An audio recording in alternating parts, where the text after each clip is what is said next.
안녕하세요. 우리로 말미암아 기뻐하시는 하나님을 찬양하는 하루가 되시기를 축복합니다. 쉽고도 정확하게 알차고 재미있게 하나님의 말씀을 가슴 깊이 새기는 시간, 소문난 성경교실의 이성훈 목사입니다.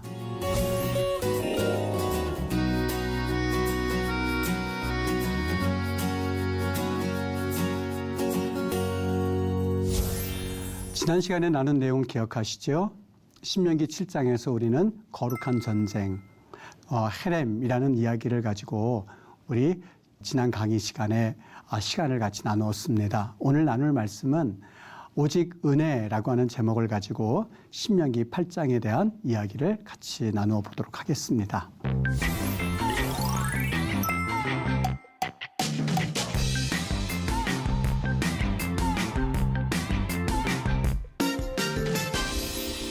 오늘 우리 강의 제목이 오직 은혜라고 하는 제목입니다.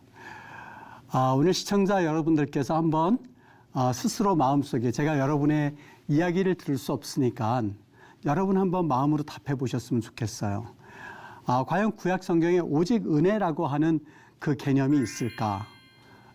구약의 하나님은 왠지 딱딱해 보이고 도리어 율법적으로 보이는 그런 하나님에 대한 인상을 우리가 지을 수가 없을 텐데 이 구약 성경, 그것도 신명기 책에서 오직 하나님의 은혜라고 하는 주제를 가지고 우리 이야기하는 것 자체가 무리가 아닐까 하는 생각을 해볼 수 있을 텐데, 여러분 오늘 이 시간에는 우리 하나님의 은혜라고 하는 제목을 가지고 제가 신명기 8장을 같이 한번 살펴보도록 할게요. 여러분 여기 신명기 8장을 비롯해서 신명기 6장서부터 11장까지는 신명기 5장에 있는 우리가 뭘 배웠죠? 십계명을 배웠죠. 또 다른 말로는 율법이라는 말을 사용하기도 했는데요. 6장서부터 11장은 이 율법에 대해서 자세한 해설 지침서라고 보시면 됩니다. 다시 반복해서 이야기하냐면 신명기 1장부터 4장까지는 대상을 누구로 해서요? 대상은 제2세대다. 그리고 이 2세대는 40년 광야 생활을 했었던 신세대, 즉 그 당시에는 20살 이하였던 사람들이 이제 40년 광야 생활을 거쳐서 그 당시 19살이었던 사람은 이제 59살이 되었어요. 그때 응애하고 태어났었던 아기는 이제 40살이 되었었던 겁니다. 1장부터 4장까지는 뭘 이야기하고 있죠? 그렇죠. 과거에 대한 회상에 대한 이야기가 주를 이루고 있죠. 과거의 회상이다. 그 다음에 5장에서는 우리가 뭘 배웠죠? 그렇죠. 십계명을 배웠죠. 십계명에서 우리는 출애굽기에 있는 십계명과 그리고 신명기에 있는 십계명이 같습니다만 두 가지 계명에 있어서는 하나님의 마음을 알 수 있도록 모세에게 특별한 하나님의 은혜를 부어주셔서 그 십계명을 해석하게 해주었죠. 그게 몇 계명과 몇 계명이었죠? 제4계명 안식일에 관한 계명이었었고, 그리고 10번째 계명 내 이웃의 집을 탐내지 말아라.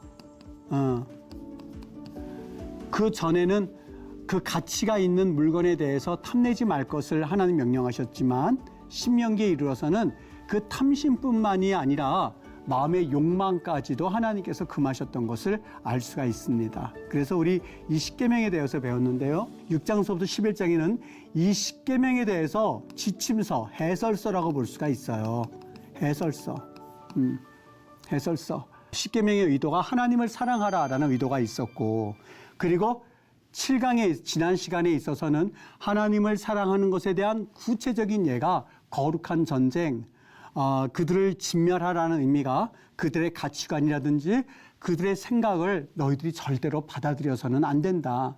만일 너희가 그걸 받아들일 경우에는 너희들도 같이 망할 것이기 때문에 그것을 염려했던 하나님이 그들을 진멸하라라는 명령을 주셨음에도 불구하고 그들은 단 한 번도 그 명령에 순종한 적이 없었다. 오늘 8강에서는 우리가 해야 될 거는요.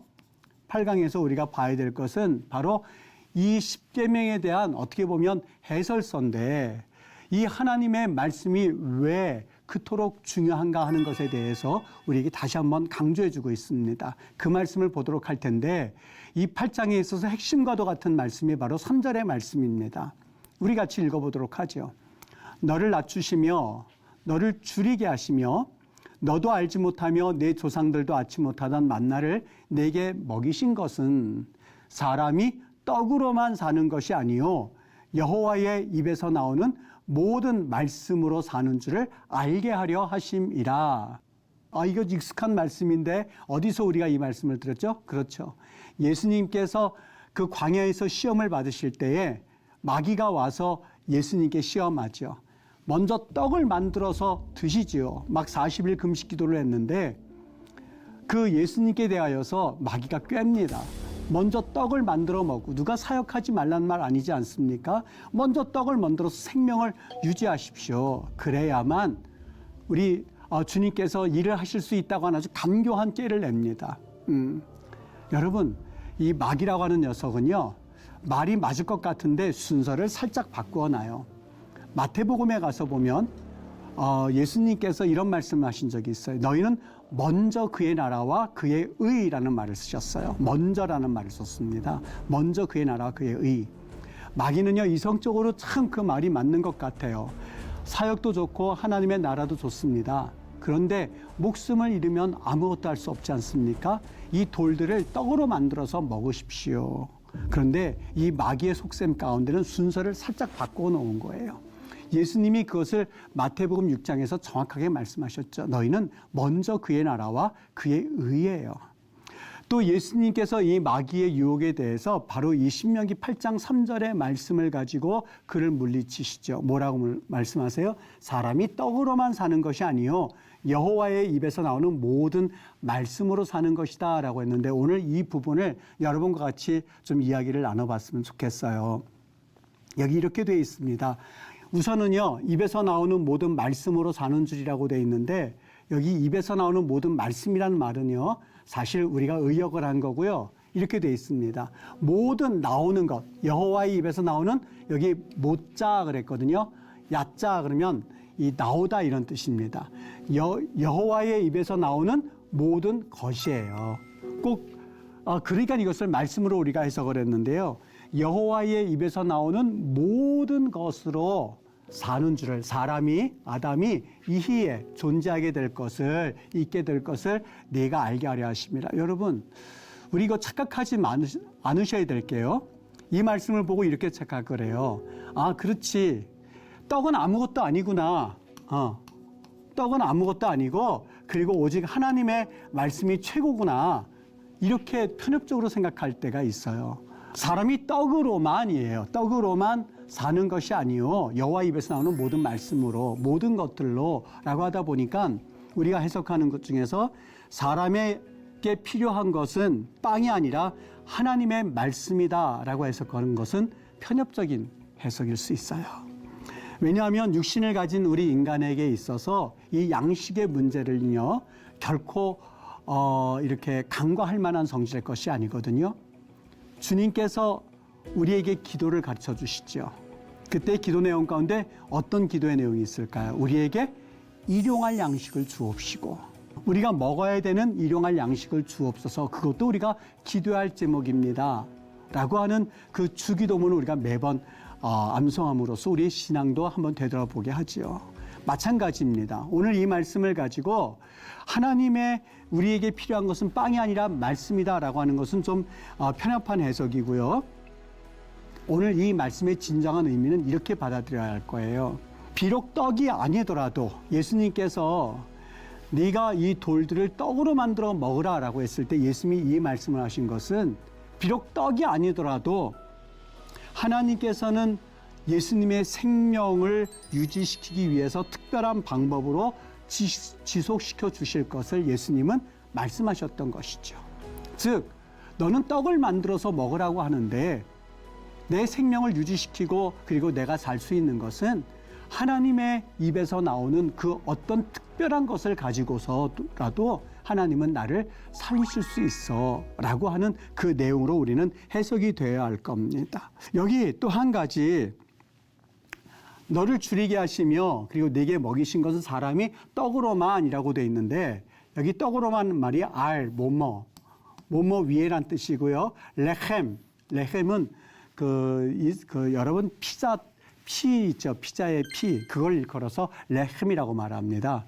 그러니까 중동에서 사람들이 거기에 고기도 집어넣고 양파도 집어넣고 해서 그 싸는 빵이 있습니다. 그걸 레헴이라고 일반적으로 말하는데 우리가 떡으로 했죠. 그리고 레바도 오직이란 뜻입니다. 오직 떡 위에서만 이 뜻입니다. 우리가 떡 위에서만 사는 것이 아니라 여기 이히의 존재를 가리키는 하야라는 말을 썼죠. 떡 위에서만 우리가 존재하는 것이 아니라 여호와의 입에서 나오는 모든 것 그 위에 우리가 존재하게 될 거야 라는 의미로 여기 해석될 수 있습니다. 자, 여기에서 이제 한 가지, 그러니까 우리가 하나님의 말씀을 얼마나 소중하게 여겨야만 하는 것을 말씀해 주고 있는데 여기 한 가지 그 다음 우리 9장에 있는 구절을 통해서 같이 연관시켜서 한번 보도록 할게요. 이렇게 말합니다. 내 하나님 여호와께서 이제 그 백성들을 쫓아내실 때에 이스라엘 백성들이 혹시 이런 생각을 할까 하나님께서 미리 주의를 주셨어요. 나를 이 땅으로 인도하여 들여서 그것을 차지하게 하셨다 말하지 말아라. 어떻게 해요? 내 공의로움으로 내가 의롭기 때문에 하나님께서 나를 이 땅으로 들였다고 생각하지 말아라. 그러면 하나님께서 그들을 그 땅으로 들이신 이유는 무엇일까? 첫 번째, 이 민족들이 악함으로 말미암아 악하기 때문에. 두 번째는요, 네 조상 아브라함과 이삭과 야곱에게 하신 맹세를 이루려 하심이니라. 두 번째는 언약 때문에 하나님께서 하셨던 건데 여기 맹세라고 하니까 하나님이 약속하신 그 약속을 지키기 위해서란 그 인상을 주어서 조금 조심스러운데요. 여기 바로 말씀을 이루어 여기 다바르라고 되어 있습니다. 아브라함과 이삭과 야곱에게 하셨던 그 말씀을 이루게 하심 위함이니라. 하나님께서 그렇게 말씀하셨기 때문에요. 하나님이 약속을 했기 때문에 약속에 막 이끌려서 그리고 밀려서 그것을 지키는 것이 아니라 하나님이 아브라함과 이삭과 야곱에게 하신 그 말씀, 하나님이 하신 그 말씀 때문에 하나님이 이것을 이루게 하신다는 거예요. 그러니까 두 가지예요. 하나는 그들이 악했기 때문에. 두 번째는 하나님께서 아브라함과 이삭에게 말씀했기 때문에. 이 두 가지 이유 때문에 그들을 쫓아내신 것이었거든요. 자, 여기 우리 잘 여기에서 한번 생각해 봐야 될 것이 있습니다. 여러분, 우리 인과응보라고 하는 대주제가 신명기에는 흐르고 있거든요. 그런데 이 대주제 가운데서도 우리가 꼭 기억해야 할 것이 있습니다. 그것은 하나님의 말씀이 이런 인과응보에 대해서 이루어진다는 것에 대해서 조금 우리가 균형을 맞춰야 될 필요가 있는 게 욥기가 당하는 고통의 문제를 볼 때에 꼭 인과응보가 들어맞는 것은 아니라는 것을 알 수가 있죠. 욥이 고난당한 이유는 그가 고난을 당할 만한 그런 이유가 있어서가 아니었었어요. 거기에는 고난의 또 다른 깊은 의미를 우리가 묵상해 볼 수 있는 책이거든요. 다시 말하면 그들이 그 땅을 차지한 것은 그들이 잘했기 때문이 아니란다. 그들이 의롭기 때문이 아니란다. 혹 너희들이 그 땅을 차지하면서 우리가 의롭기 때문이야, 우리가 잘했기 때문이야, 그렇게 생각하지 말아라. 이유는 어디에 있어요? 하나님께서 그들을 의로워서가 아니라 하나님의 말씀을 이루기 위해서 하나님의 신실하심 때문에 그 땅을 차지하게 되었던 것이죠. 즉 그들이 순종했기 때문에 그 땅을 차지했다, 그렇게 볼 것이 아니라 이스라엘이 가나안 땅을 차지한 것은 전폭적인 하나님의 은혜였어요. 이스라엘이 의로워서가 아니라 하나님이 내가 너희들을 그렇게 차지하게 할 거야 라는 그 말씀을 하신 것에 대한 하나님의 응답이었었고, 이와 동시에 우리가 지난주에 살펴봤던 것처럼 그들은 아모리 족속, 가나안 족속은 그들의 죄악이 너무너무 이제는 하나님이 간과할 수 없을 만큼 그 죄악이 깊어졌기 때문에 하나님께서 이스라엘 심판의 도구로 사용하셨고, 이와 동시에 그 하나님의 심판과 동시에 하나님 말씀이 동시에 이루어진 사건이었었던 것이죠. 여러분, 하나님의 은혜였습니다. 이런 관점에서 볼 때에 여러분 우리가 하나님 앞에서 이제 살아야만 하는 아주 중요한 그 이유가 있는데 그것은 오늘 말씀 8장 3절에 있는 말씀처럼 우리가 떡으로만이 아니라 하나님의 입에서 나오는 것들로 우리는 살아갈 수 있는 그런 이 힘을 얻게 되는 거죠. 이 말씀을 우리가 어떻게 대해야만 할까? 여러분 8장 전체에 한 가지 대주제가 있습니다. 하나님의 말씀을 우리 지난주에는 구체적으로 이루기 위해서 헤렘, 진멸하라는 걸로 받아들였죠. 오늘 8장 전체에 하나님이 이 말씀을 너희들 어떻게 해라라고 하는 실행 명령을 구체적으로 말씀해 주고 있거든요. 그 명령의 전체적인 구조를 한번 보여드릴게요. 보십시오. 이 히브리 어법 중에서요. 히브리 그 문법 중에서요. 아주 재미있는 것이 하나가 있죠. 여러분 혹시 대꾸란 말을 아십니까? 대꾸. 이 대꾸가요. 품사나 의미가 비슷하거나 상반된 어휘가 짝을 이루는 것을 일컬어서 이 대꾸란 말을 씁니다. 그러니까는 a boy and a girl 그렇게 얘기를 하면 그 단어가 이 서로 상반되거나 짝을 이루게 되는 거죠. 그런데 이것에 한 걸음 더 나아가서 이 두 개 이상의 절이 짝을 이룬다면 이것을 우리가 교차 대꾸란 말을 씁니다. 우리 성경에 그런 게 있는데요.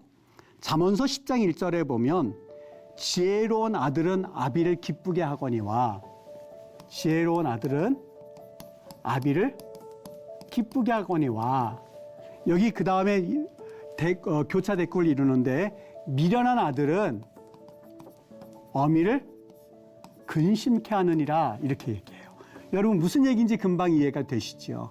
두 개 이상의 단어가 짝을 이루어서 교차 대꾸를 이루는 거죠. 오늘 이러한 그 교차 대꾸법이 여기서 그대로 적용되고 있는데요. 우리 신명기에 오늘 우리가 보는 8장 전체가 바로 교차 대꾸를 이루고 있어요. 이를테면 A와 A 다시 대꾸를 이루고 있고요. 그리고 B와 B 다시, C와 C 다시 대꾸를 이루고 있는데 이렇게 함으로써 우리에게 주고자 하는 메시지는 이 뒤에 있는 메시지가 아주 중요한 중심축이 된다고 하는 것이죠. 그래서 이런 대꾸 구조를 통하여서 이 구조를 통하여서 성경에서 주고자 하는 메시지를 우리가 알아듣고 또한 그 메시지를 우리가 정확하게 파악하는 데 얼마나 큰 도움이 되는지 모릅니다. 그렇다면 8장에서는 어떤 그 대꾸를 이루고 있을까? 우선은요.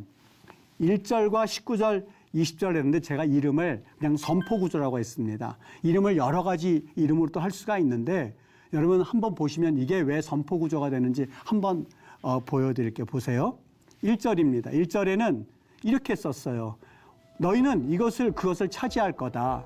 오늘 명하는 모든 명령을 지켜 행하라. 그리하면 너희들이 이렇게 맹세하신 땅에 들어서 차지하게 될 거야. 어떻게 조언하죠? 그리고 선포하죠. 그래서 제가 이름을 선포구조라고 이름을 지었어요. 그리고 19절과 20절 보세요. 너희들 절하면 너희들이 이렇게 다른 신들에게 절하면 멸망할 거야. 그러니 너희도 멸망하리니 너희는 여호와의 소리를 청종해라. 권면을 하죠. 선포하는 거예요. 그러니까 1절도 그렇고 19절에서 20절 그렇고 1절도 그렇고요. 19절과 20절도 그렇고 선포 구조로 이루어졌어요. 대꾸를 이루고 있죠. 너희들 축복받을 거 그 땅에 들어가면 이렇게 될 거야. 너희들 하나님 말씀을 잘 안 들으면 멸망하게 될 거야. 이렇게 들어라 하면서 선포함과 동시에 혹은 조언과 동시에 혹은 뭐 이를테면 이 권면 뭐 이렇게 쓸 수도 있어요. 여러분이 마음에 드는 용어를 다 사용하셔도 괜찮습니다. 여기 선포 혹은 권면하는 거예요. 너희들 이렇게 해라. 그리고 여기 2절과 6절에는 어떤 구조로 되어 있냐면 광야에서 방랑하는 그 내용으로 대꾸를 이루고 있습니다. 보여드릴 때 보세요. 2절과 6절.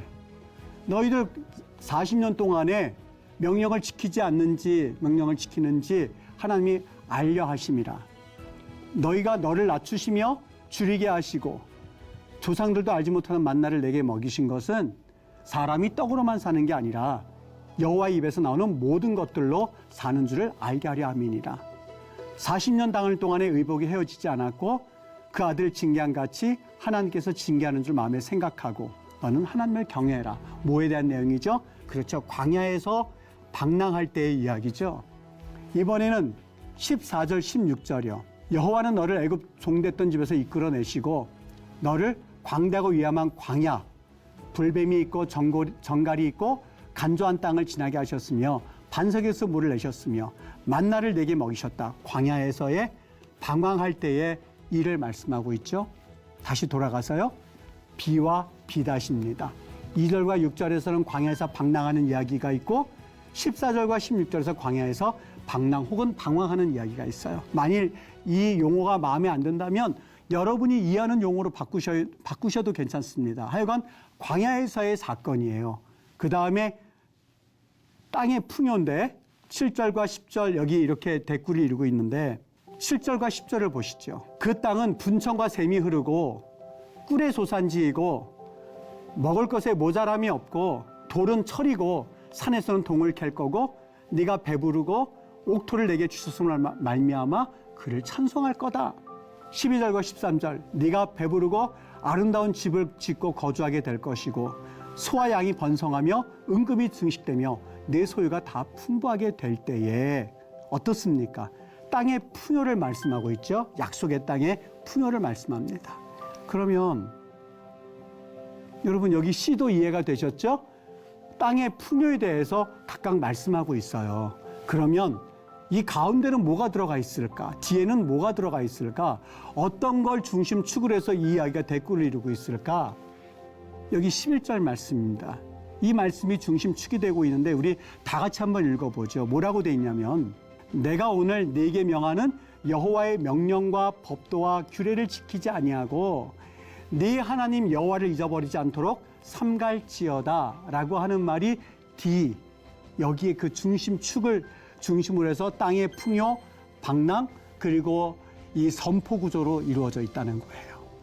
8장이 하나님의 말씀에 대해서 자세한 해설서인데 그 해설서 중심에는 뭐가 있어요?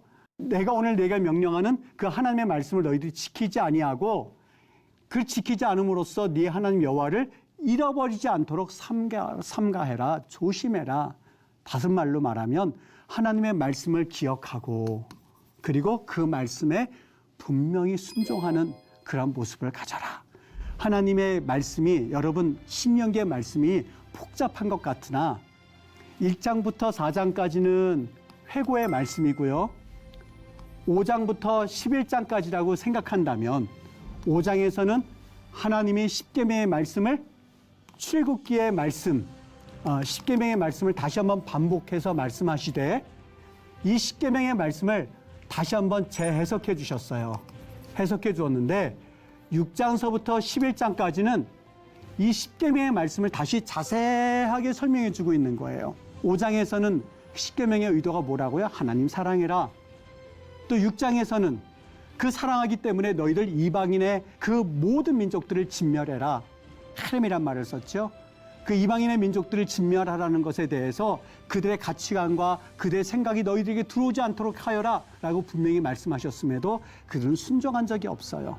이제 8장에 이르러서는 하나님이 다시 한번 신신당부하세요. 여호와의 명령과 법도와 규례 이것을 한마디로 말하면 뭐라고 말할 수가 있어요? 아까 5장에 말씀이 있는 십계명 하나의 대표적인 하나님의 율법이지요. 그 율법을 너희들이 지키지 아니하고 지키지 않음으로써 하나님과 멀어지는 것을 너희들 주의해라. 꼭 하나님의 말씀을 기억해라. 그리고 8장 3절의 말씀 하나님을 어떻게 하라고요? 그 말씀에 오직 여호와의 말씀으로 말미암아 산다고 하는 것을 꼭 명심해라. 떡보다도 그리고 너희들이 가지고 있는 그 어떠한 것보다도 하나님의 말씀을 우선으로 삼아라. 여러분 계속해서 하나님의 말씀에 대한 강조가 바로 신명기에 나타난 대주제라고 말씀할 수가 있어요. 약속의 땅으로 들어가기 바로 전이에요. 하나님의 약속하신 땅으로 들어가기 전에 하나님께서는 이스라엘 백성들에게 반복해서 하나님의 말씀을 어떻게 해야만 우리가 배울 수가 있는지, 하나님의 말씀을 어떻게 하면 가르칠 수가 있는지, 어떤 방법으로 가르칠 수 있는지, 그리고 하나님이 그 율법을 가르치라고 하셨을 때에 그 의도는 무엇인지, 그리고 다시 한번 신신당부하면서까지 하나님이 이 말씀을 지키라고 또 한 번 말씀하시는 그 내용이 눈물겹지 않습니까? 하나님의 말씀이 점점 이 권위가 흔들려져 가고 그리고 하나님의 말씀이 점점 희미해져 가는 이때에 오늘 신명기의 이 말씀은 우리 현대인들이 들어야 할 하나님의 음성이라고 믿습니다. 이 귀한 음성 앞에 여러분들이 다시 한번 하나님의 말씀이 더욱더 명확한 우리 주님의 음성으로 들려져서 이 시대를 헤쳐나갈 수 있는 주의 능력이 되시기를 주님의 이름으로 축복합니다.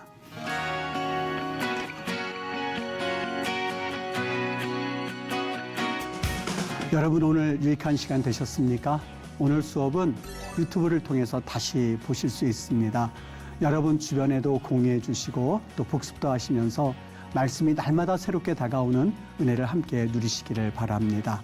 우리 다음 시간에는 하나님께서 성소에 대해서 말씀하셨는데 이 말씀을 가지고 우리 같이 은혜를 나누도록 하겠습니다. 오늘도 말씀으로 충만한 하루 되시고요. 다음 시간에 뵙도록 하겠습니다. 여러분 감사합니다.